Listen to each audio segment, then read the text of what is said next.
Hello friends, జై సుమేధ కిచెన్కి స్వాగతం. ఈరోజు నేను చూస్తున్న వీడియో ఏంటంటే పులియోగరే పౌడర్. ఈ వీడియోలోకి వెళ్ళే ముందు మన ఛానల్ని ఫస్ట్ టైం ఎవరైనా చూస్తుంటే సబ్స్క్రైబ్ చేయండి, పక్కనే ఉన్న బెల్ సింబల్ని ప్రెస్ చేయండి. నేను పెట్టే ప్రతి వీడియో మీకు నోటిఫికేషన్ వస్తుంది. ముందుగా మనం వీడియోలోకి వెళ్దామా? ఈరోజు నేను మా అత్తమ్మ స్పెషల్ పులియోగరే పౌడర్ని చూపిస్తున్నాను. ఈ వీడియోలో ఏమైనా చిన్న చిన్న మిస్టేక్స్ ఉంటే ఏమనుకోవుతుంది. ముందుగా స్టవ్ పైన ప్యాన్ పెట్టుకొని ఇందులోకి 1 కప్పు వరకు ధనియాలను యాడ్ చేసుకొని ఇలా కలుపుకుంటూ దూరగా వేయించుకోవాలి. ధనియాలను ఇలా కలుపుకుంటూ ధనియాలు కాస్త కలర్ చేంజ్ అయ్యి ఇలా దూరగా వేగిన తర్వాత ఈ ధనియాలను మనం ఒక బౌల్లోకి ట్రాన్స్ఫర్ చేసేసుకోవాలి. ఇప్పుడు స్టవ్ పైన అదే ప్యాన్లోకి 1 కప్పు వరకు పుట్నాల పప్పుని కూడా యాడ్ చేసుకోవాలి. యాడ్ చేసుకొని ఇలా కలుపుకుంటూ వీటిని కూడా మనం కాస్త దూరగా వేయించుకోవాలి. ఈ పుట్నాల పప్పు కూడా కాస్త లైట్గా దూరగా ఫ్రై అయిన తర్వాత వీటిని కూడా అదే బౌల్లోకి ట్రాన్స్ఫర్ చేసేసుకోవాలి. ఇలా పుట్నాల పప్పుని కూడా ట్రాన్స్ఫర్ చేసుకున్న తర్వాత స్టవ్ అనేది లో ఫ్లేమ్లోకి టర్న్ చేసుకొని ఇప్పుడు ఇందులోకి 3/4 కప్పు వరకు నువ్వుల్ని కూడా యాడ్ చేసుకోవాలి. ప్యాన్ హీట్గా ఉంటుంది కాబట్టి ఈ నువ్వులు త్వరగా ఫ్రై అయిపోతాయి. ఈ నువ్వులు ఫ్రై అయిన తర్వాత వీటిని కూడా మనం ఒక సపరేట్ ప్లేట్లోకి ట్రాన్స్ఫర్ చేసుకోవాలి. ఇలా నువ్వుల్ని కూడా ఫ్రై చేసుకున్న తర్వాత అదే ప్యాన్లోకి 3/4 కప్పు వరకు జీలకర్రని కూడా యాడ్ చేసుకోవాలి. యాడ్ చేసుకొని ఇలా కలుపుకుంటూ జీలకర్రని కూడా దూరగా వేయించుకోవాలి.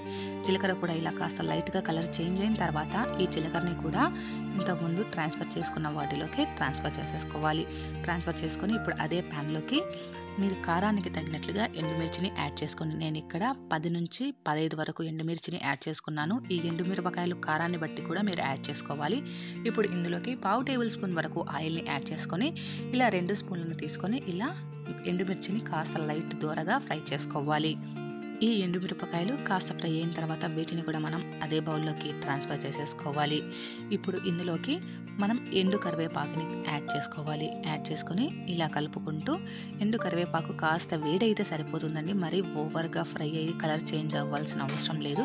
ఇలా పట్టుకొని చూస్తే ఇట్లా కాస్త క్రిస్పీగా తయారవ్వాలి. ఇలా క్రిస్పీగా తయారైన తర్వాత వీటిని మళ్ళీ అదే ప్లేట్లోకి ట్రాన్స్ఫర్ చేసేసుకోవాలి. ఇప్పుడు ఇదే ప్యాన్లోకి కాస్త ఎండు కొబ్బరి పొడిని కూడా యాడ్ చేసుకోవాలి. ఎండు కొబ్బరి పొడిని కూడా యాడ్ చేసుకొని ఇలా కలుపుకుంటూ కాస్త వేడయ్యేంత వరకు కుక్ చేసుకోవాలి. ఈ ఎండు కొబ్బరి పొడి కూడా కాస్త వేడైన తర్వాత దీన్ని కూడా అదే బౌల్లోకి ట్రాన్స్ఫర్ చేసేసుకోవాలి. ఇలా అన్నింటినీ ట్రాన్స్ఫర్ చేసుకున్న తర్వాత ఇవన్నీ కలిసేలాగా ఒకసారి మనం మిక్స్ చేసుకోవాలి. ఇలా మిక్స్ చేసుకుంటూ వీటిని మనం కాస్త చల్లారనివ్వాలి. ఇవి కాస్త చల్లారిన తర్వాత ఇందులోకి 1/2 టేబుల్ స్పూన్ వరకు పసుపుని యాడ్ చేసుకోవాలి. ఇందులోకి 1.5 టేబుల్ స్పూన్ వరకు బెల్లంని యాడ్ చేసుకోవాలి. ఇక్కడ నేను బెల్లం పౌడర్ని యాడ్ చేసుకుంటున్నాను. ఈ బెల్లంని యాడ్ చేసుకుంటేనే పులియోగరేకి మంచి టేస్ట్ అనేది వస్తుంది. ఇవన్నీ యాడ్ చేసుకొని మళ్ళీ ఒకసారి మనం అంత కలిసేలాగా ఈ విధంగా మిక్స్ చేసుకోవాలి.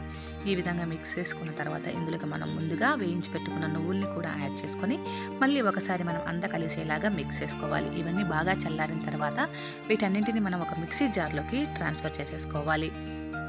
ఇలా మొత్తాన్ని మిక్సీ జార్లోకి ట్రాన్స్ఫర్ చేసుకున్న తర్వాత దీనిపైన క్యాప్ ఉంచేసుకొని మధ్య మధ్యలో క్యాప్ ఓపెన్ చేసి మిక్స్ చేసుకుంటూ ఫైన్ పౌడర్ లాగా గ్రైండ్ చేసుకోవాలి. ఇలా ఈ విధంగా మనం ఫైన్ పౌడర్ లాగా గ్రైండ్ చేసుకుంటే పులియోగరే పౌడర్ రెడీ అయిపోతుంది. దీన్ని ఎయిర్ టైట్ బాక్స్లో ఉంచేసుకుంటే మనకు 5 నుంచి 6 నెలల వరకు చెడిపోకుండా ఉంటుంది. మీకు పులియోగరే రెసిపీ కావాలంటే కింద డిస్క్రిప్షన్ బాక్స్లో ప్రొవైడ్ చేస్తాను, ఒకసారి చెక్ చేయండి. ఇదేనండి అత్తమ్మ స్టైల్ పులియోగరే పౌడర్. మీకు ఈ వీడియో నచ్చిందని నేను అనుకుంటున్నాను. మీకు ఈ వీడియో నచ్చితే కంపల్సరీగా లైక్ చేయండి, షేర్ చేయండి, మా ఛానల్ని సబ్స్క్రైబ్ చేయండి. Thank you.